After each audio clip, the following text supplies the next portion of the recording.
Alright, you guys, welcome back to another Opera Omnia video where we're going to be talking about Reno, who is going to be getting his rework and his BT weapon, and Vincent, who is going to be getting his rework, his BT rework, and his brand new FR weapon. Now, we're going to take a look into both of these two characters, see what they do offer to us in current global meta, and I'm going to let you guys know whether or not you should pull for any of these two characters in the upcoming banners. So, do let me know down in the comment section below what your plans are going to be. If you're going to be pulling for Reno and or Vincent, feel free to let me know. And as always, if you guys do enjoy the video, don't forget to hit that like button, subscribe for future content. And with all that being said, let's go ahead and jump right into it. A big thank you, as always, to all of my current YouTube members. I appreciate you guys greatly. If you ever thought about becoming a member of the channel, you can either click the join button below or the first link in the description of this video for details on what perks you can gain for becoming a member of the channel, and a big thank you ahead of time if you do decide to become one. So we'll first start off with Reno's rework. So his skill 1, Electropod, now deals 6 HP attacks with 50% splash 2 times, that allows for 180% stolen max brave overflow. His skill 2, Electric Dance, now deals 8 HP attacks with 50% splash, that allows for 180% stolen max brave overflow. His EX now deals an AoE full HP attack 6 times. His LD now deals an AoE full HP attack 5 times. His Turk's Pride buff allows him to retain 30% of Brave on HP attacks. Also, when dealing Elemental Weakness Brave damage, he gains Stolen Brave up by 60%. Now his BT effect lasts for 6 turns. During his BT attack, he inflicts the Pyramid debuff to all targets. His BT effect provides the following: a 50% party Brave damage up / Brave damage cap up, a 20% party HP damage up, a 30% party HP damage cap up. It also grants him his new change HP command called Turk's Combo, which deals an AoE full HP attack 11 times, that allows for 150% stolen max brave overflow. It also delays the party by 2 turns, and himself by 1 turn, while inflicting the Pyramid debuff to all targets, and increases the EX recast gauge by 20%. Now for Vincent, his rework to his skill 1, Deadly Beast Flare, now deals 4 HP attacks. The plus version deals 50% splash damage 2 times. His skill 2, Live Wire Shot, now deals 4 HP attacks. The plus version deals 50% splash damage 2 times. His EX now deals 5 HP attacks with 50% splash after each HP attack. His Implanted Power buff adds a 30% HP damage up and Stolen Brave up by 50%. His LD now deals an AoE full HP attack 5 times. His follow-up attack now deals 4 HP attacks. His BT effect adds a self 50% HP damage cap up, and the party gains a 30% HP damage cap up. Now with Prompto as his partner, Vincent FR deals an AoE split HP attack 4 times, that inflicts the initial Brave down, Fire / Thunder resist down, and attack down debuffs to all targets for 4 turns. While active and the enemy has at least 1 debuff, the party gains a 50% HP damage up / HP damage cap up. Now his FR conditions are as follows: a 5% increase per debuff whenever a teammate attacks a debuff target with a max of 40%. And a 35% increase whenever a teammate deals weakness brave damage.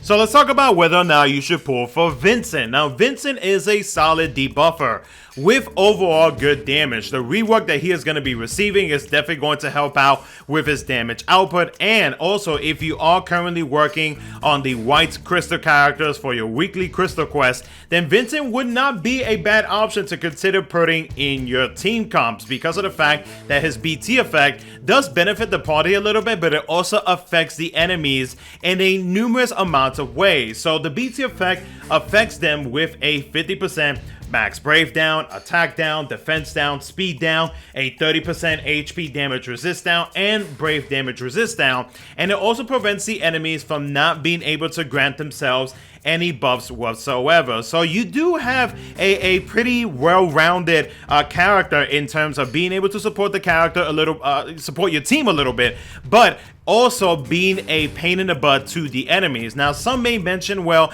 if I already have Iris, should I pull for Vincent? There are some key differences between Iris and Vincent. Iris makes it so that literally the enemy stats are just straight 0 for at least most of the important ones. But for Vincent, though, there is a bit of a difference where, like, Vincent prevents the enemies from not being able to grant themselves any buffs whatsoever. And then, of course, there are certain buffs that enemies are able to grant themselves where, let's say, for example, you are unable to deal any damage to them. Maybe they grant themselves a brave shield, so on and so forth. So both these two characters, they definitely have their roles in specific type of fights, but it just depends on what you see yourself wanting to use between Iris and Vincent.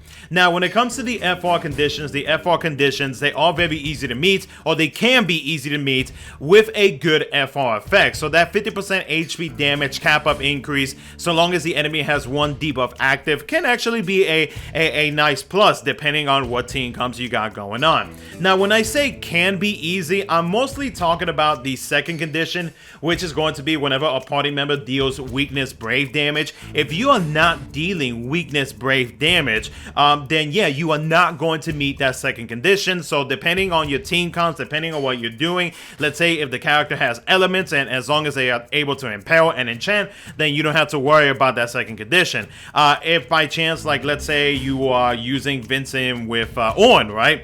Then On is able to inflict the melee resist down, and so that is going to cause him to deal weakness brave damage because his abilities are melee based. So just make sure that if you are going to be using Vincent's FR as a main force time, that everybody on the team is hitting for weakness brave damage. If not, you are going to lose out on that 35% increase. So overall, Vincent is a solid third slot unit that can definitely be a pain towards the enemies.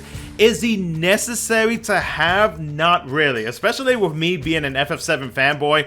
It is hard for me to say the fact that, like, with Vincent, with the type of playstyle that he has and with some of these other characters that we currently have, I do feel like Vincent is an option. He is not like a must pull, but he is definitely an option if you are needing a debuffer. Excuse me.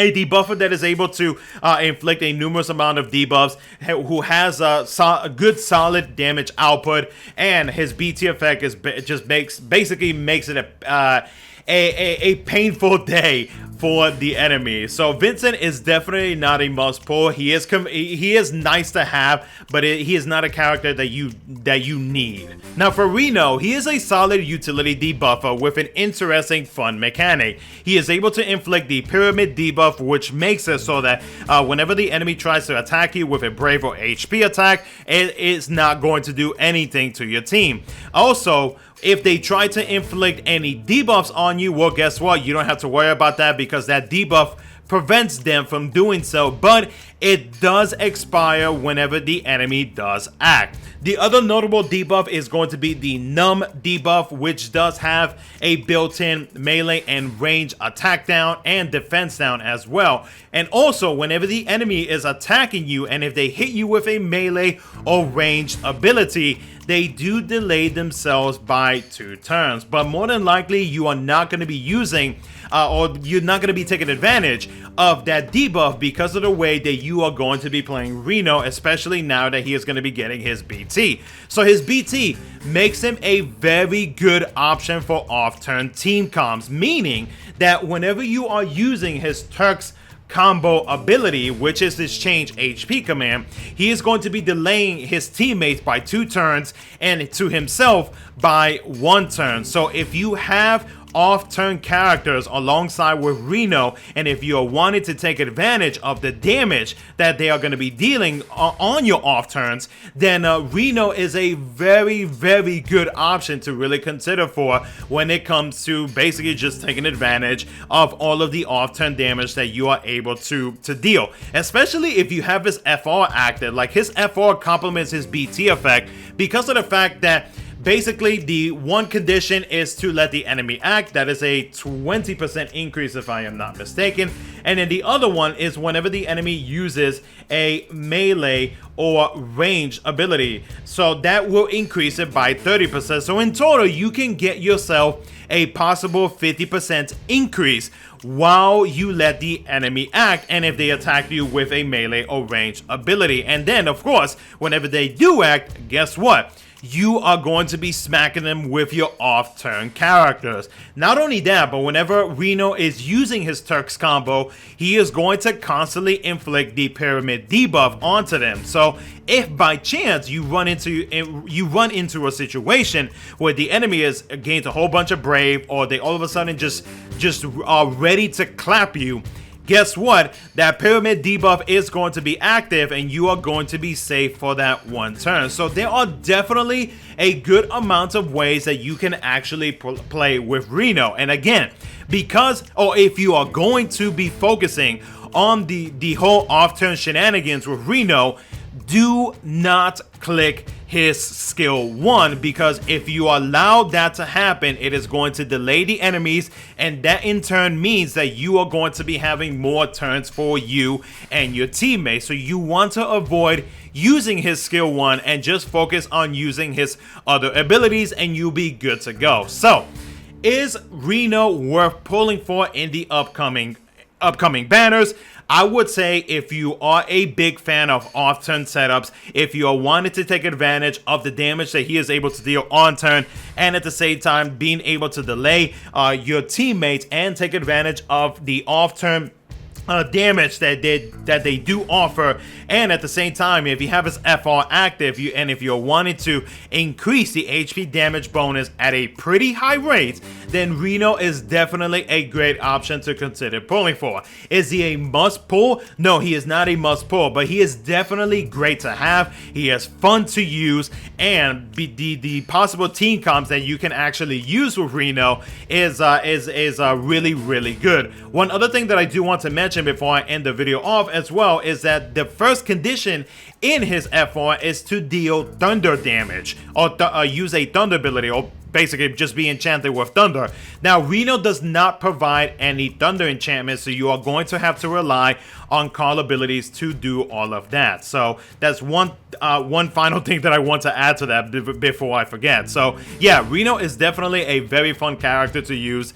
Definitely a good investment if you are a fan of off-turn setups. But other than that though, guys, that's pretty much going to be it for the video. Let me know what you guys think down in the comments below. And as always, if you guys did enjoy it, don't forget to hit that like button, subscribe for future content. Thank you so much for watching. I'll catch you guys in the next one.